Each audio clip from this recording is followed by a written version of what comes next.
to the Bill Brasky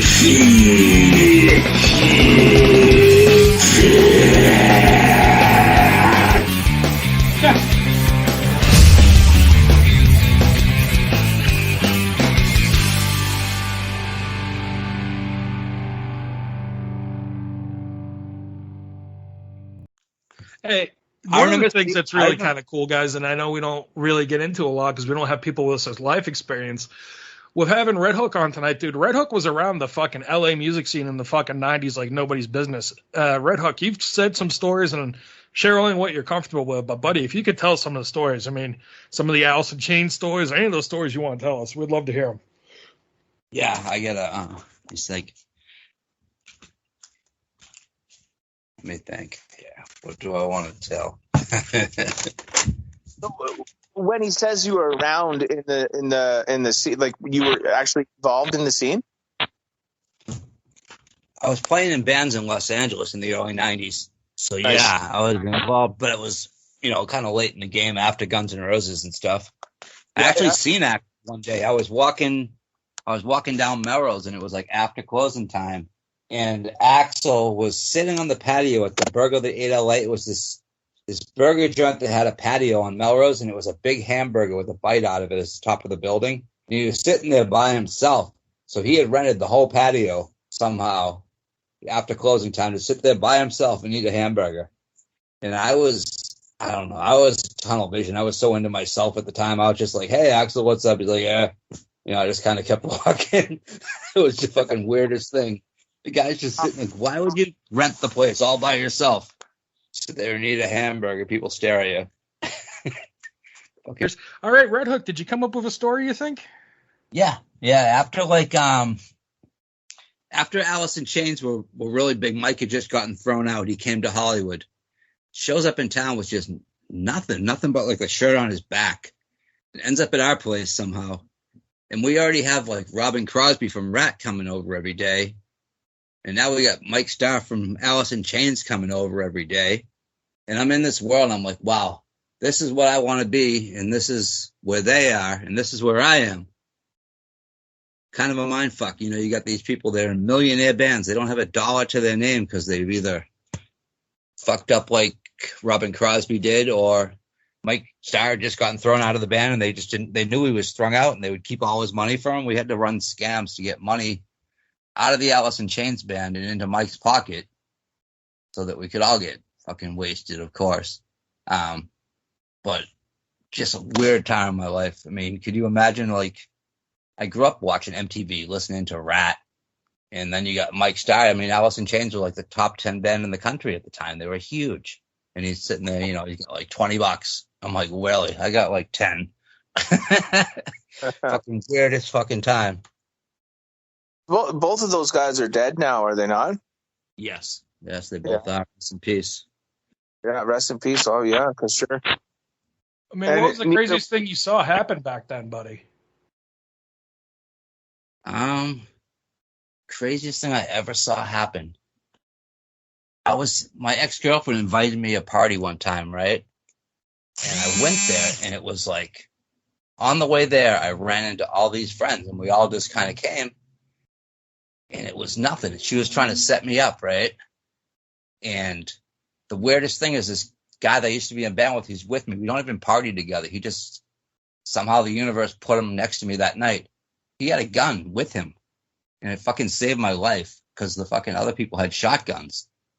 And somehow, God willingly, I had a gun. And I didn't even know it. And I needed it. That was probably the craziest thing. It fucking blew my mind. I was like, wow. Guns you just received, I guess, huh? So did you get in a gunfight? No, but if I didn't have a gun, I could have been killed. The girl was trying to set me up to get killed. Really? Yeah. So I went there like an idiot, and on the way, I just bumped into people, and they just came with me, just randomly, like, and they needed to be there because if not, I'd be dead, maybe. That girl set you to get killed? Yes. Was this in L.A.? Yeah. Hey, question for you. Just out of shits and giggles. So this is L.A. 90s. Was there anyone named Dell or Andrea around then? Andrea? Yeah. Kind of a common name, but I think so, yeah. Okay, that's it makes a lot of sense now. Really does. Why is that? Because I've always heard about getting a shotgun to the side of your head, and supposedly it came from this person in L.A. named Andrea in the East. It really scares one of my friends. You know, he gets worried. Well, back to your story at hand here, dude. So you got one time there's almost a gunfight. What's the funniest thing you've ever seen on one of those fucking parties? Funniest thing? Steven Adler come by our house one night, and he wanted to get drugs. And my apartment was, you know, it wasn't fucking sober, I'll tell you that. It was kind of known as the shooting gallery. And but we never had any. We'd get it, we'd do it. It's gone, we'd drink all night, whatever, have fun. He comes over the middle of the night looking for heroin. It was the weirdest fucking thing because we don't have any dope. There's never dope there. It was always gone the second we got it. But that's fucking strange. You come over in the middle of the night looking just unexpectedly. Did he show up often? No, just this one time. Really? Time looking for dope. And then you guys said you didn't have any, so he just kind of went on about his business and left? No, he came in for a little while. I think he had a beer, and then he left. Had a beer and left. That's fucking crazy, man. How was he? Was he strung out? Was he coherent? Was he, you know? He seemed normal. He seemed coherent. He wasn't sick. He wasn't like real high. Yeah.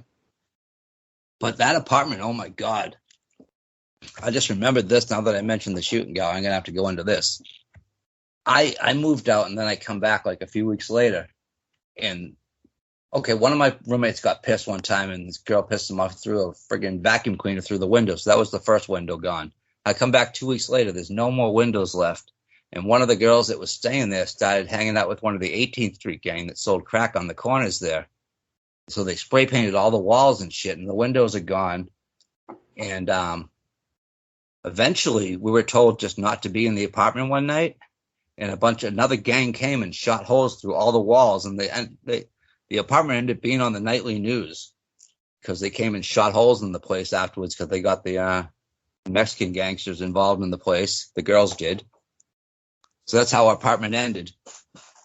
Fucking nightly news with fucking holes in the walls. Luckily, we weren't there that night. Hey, were you there during the riots? Yes. That Come on, you got to have some riot stories. I could get myself in trouble here. There's no real names. It's going to be look at some fucking guy named RedHook. Wait, he's in fucking Boston. That's all they fucking know. I know. It's funny. It's all right. You can share a little bit here. Just say, hypothetically, there was a fucking riot and I came home with a new RCA. I mean, just... Okay, well, what happened was this. I was always in the city because I was always in Hollywood. And then some shit happened and I had to get out of Hollywood. And the riots happened and I'm out in the valley at some girl's house. And we're drinking, we're smoking, watching it on TV. And we run out of beer and cigarettes. And we needed more. And we went to the store. And it was closed, and we had to open it just to get beer and cigarettes. I'll say that. Dumbest thing I ever did, but it felt right at the time. Hey, as long as it wasn't an angry cream with a 12 gauge on top, you're okay, buddy. Now let me ask you this: you said you were around all these like famous music acts.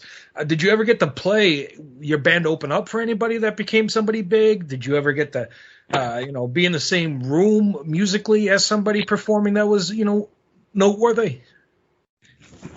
I went to Foundations Forum one year and I seen Perry Farrell sing for Body Count, Ice-T's band that had the Cop Killer song. Yeah. Awesome. I went to Blind Melon and Lenny Kravitz and Slash come up and played with Lenny Kravitz. There's always, like, you go to concerts, there's always a special guest, it seemed like. I've seen the Motley guys always in the rainbow, Lemmy always in the rainbow. I see Slash and Duff once in a while I saw, but that was the 90s, so they weren't around as much. Slash and Duff, you saw them? I saw them in the rainbow before, yeah. Everybody would go there and drink, like, pretty much every night. The place would just be packed. Did you ever meet River Phoenix at the fucking Viper Room?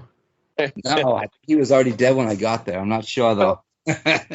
Let me get this straight. So you saw You saw the Motley Crue guys, Slash and Duff and Lemmy, all hanging out at the Rainbow Room having fun, and then you saw Axl sitting by himself eating a fucking hamburger. Exactly. And folks, you wonder how we ended up where we ended up. Sometimes I'm not amazed. Followed the wrong one. Fucking perfect. Sorry, man. I just find that funny. Oh, no, fucking let it ride. That's Let it ride. Alex, what are you doing? Fuck off. I'm eating my hamburger. We're going to the Rainbow Room. Fuck off. I'm having a hamburger. Frig off, boys. I just want a double cheeseburger. Beta promised me a double cheeseburger if I watch the trailer park real good. the whole place from wait.